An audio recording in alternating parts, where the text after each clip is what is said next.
Assalamualaikum warahmatullahi wabarakatuh. Alhamdulillahilladzi an'amana bi ni'matil iman wal islam. Wa nusallim ala khairil anam Sayyidina Muhammadin wa ala ali wa sahbihi ajma'in, amma ba'd. Allahumma salli ala Sayyidina Muhammad.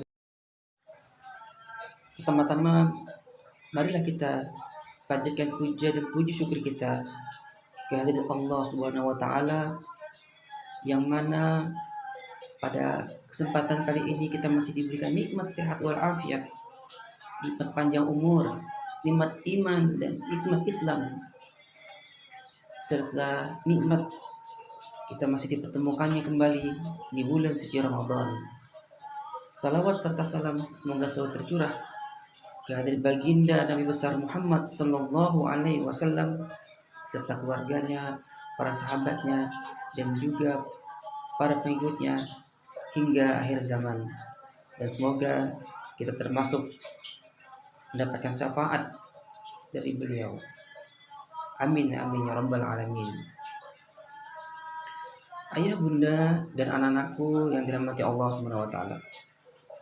Pada kesempatan kultum kali ini, izinkan saya Al-Fakir menyampaikan tausiah yang berjudul Hikmah Turunnya Al-Quran. Allah Subhanahu wa taala berfirman di dalam surah Al-Baqarah ayat 185 yang berbunyi, Syahrul Ramadan alladzi unzila fihi al-Qur'an hudal linnas wa bayyinatin minal huda wal furqan. Yang artinya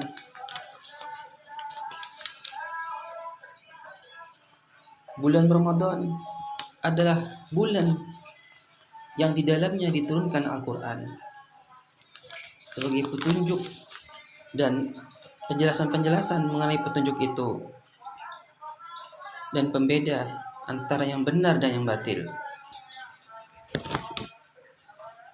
Dari Abu Ummamah radhiyallahu an bahwa Nabi SAW bersabda, yang artinya, bacalah Al-Quran karena sesungguhnya ia akan datang pada hari kiamat sebagai pemberi syafaat kepada para sahabatnya. Hadis riwayat Muslim.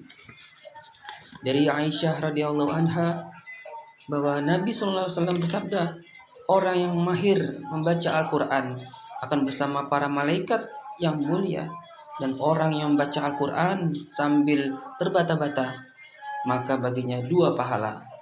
Hadis riwayat Muslim. Ayah, bunda, serta anak-anakku yang dirahmati Allah Subhanahu wa taala.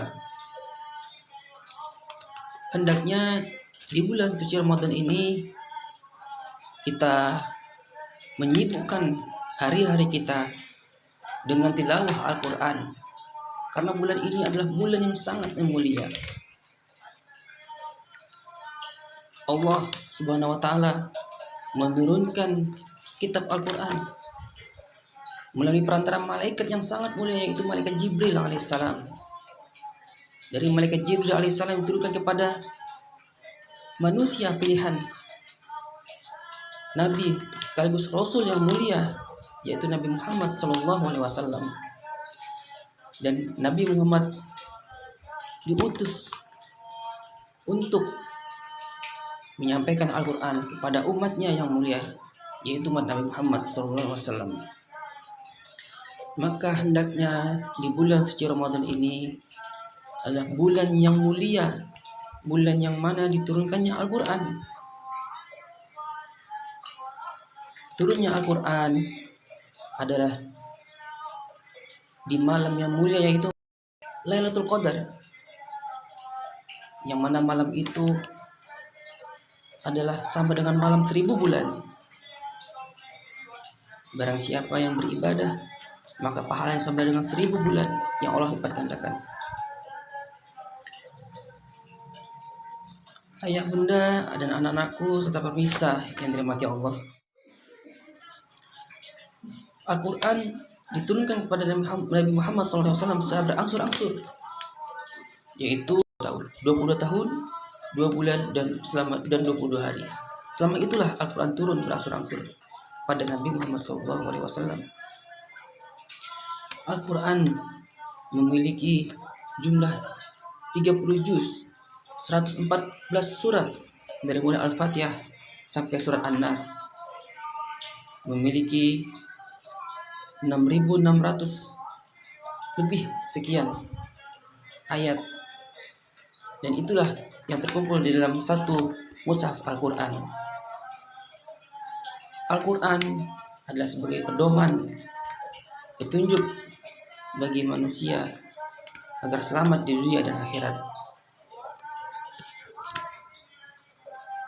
Bahwa ketika Nabi Muhammad SAW di akhir hayat beliau sempat bersabda bahwa kutitipkan 2 perkara yang mana apabila kalian berpegang pada 2 perkara tersebut maka kalian tidak akan tersesat di dunia dan di akhirat, yaitu kitabullah dan hadis. Ayah bunda, anak-anakku yang dirahmati Allah Subhanahu wa taala. Di bulan suci Ramadan ini, selain ibadah puasa yang wajib kita lakukan, selayaknya kita juga banyak-banyak membaca Al-Quran. Kita harus khatamkan Al-Quran. Kita niatkan untuk menghatamkan Al-Quran di bulan suci Ramadan ini. Yang mana ketika para sahabat di zaman Rasulullah ada yang menghatamkan 10 hari khatam di bulan suci Ramadan. Bahkan ketika di hari atau di bulan suci Ramadan banyak para sahabat yang menghatamkan hingga 3 hari khatam Al-Quran. Dan Rasulullah SAW ketika di hari biasa bisa menghatamkan 1 kali dalam sehari, dan di akhir hayat beliau didatangi oleh malaikat Jibril untuk membacakan Al-Quran, dan Nabi SAW bisa menghatamkan sehari sebanyak 2 kali khatam. Subhanallah, itulah kemuliaan dari Al-Quran. Hendaknya Al-Quran ini kita jaga, kita pelihara, kita hafalkan dan kita amalkan dalam kehidupan kita sehari-hari. Untuk anak-anakku, sebaiknya ketika kita ingin membaca Al-Quran, ada adab-adab tertentu yang harus kita jaga. Beberapa adab-adab ketika kita ingin membaca Al-Quran. Yang pertama, kita harus luruskan niat, yang mana semata-mata kita ingin mendapat ridho dari Allah Subhanahu wa taala. Yang kedua, sebelum kita membaca mushaf Al-Quran, hendaknya kita membersihkan tubuh kita. Kita harus berwudu terlebih dahulu, mensucikan diri kita agar kita terbebas dari hadas dan najis. Yang berikutnya, ketika kita mulai membaca Al-Quran, hendaknya diawali dengan ta'awuz. A'udzubillahi minasyaitonirrajim, agar kita mendapat perlindungan dari Allah Subhanahu wa taala, dan dilanjutkan membaca basmalah. Dan bacalah Al-Quran itu dengan perlahan dan dengan tartil, memenuhi kaidah-kaidah ilmu tajwid dan hukum pembacaan lainnya.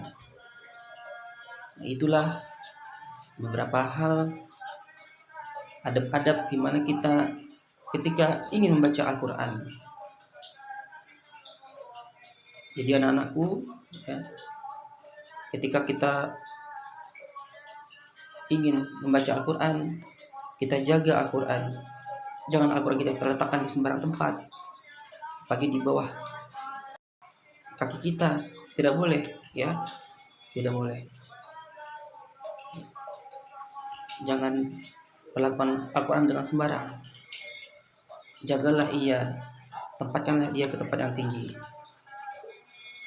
Baiklah ayah bunda dan anak-anakku, itulah sedikit kultum yang dapat saya sampaikan.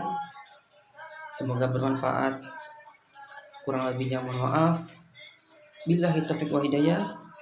Wal afu minkum. Wassalamualaikum warahmatullahi wabarakatuh.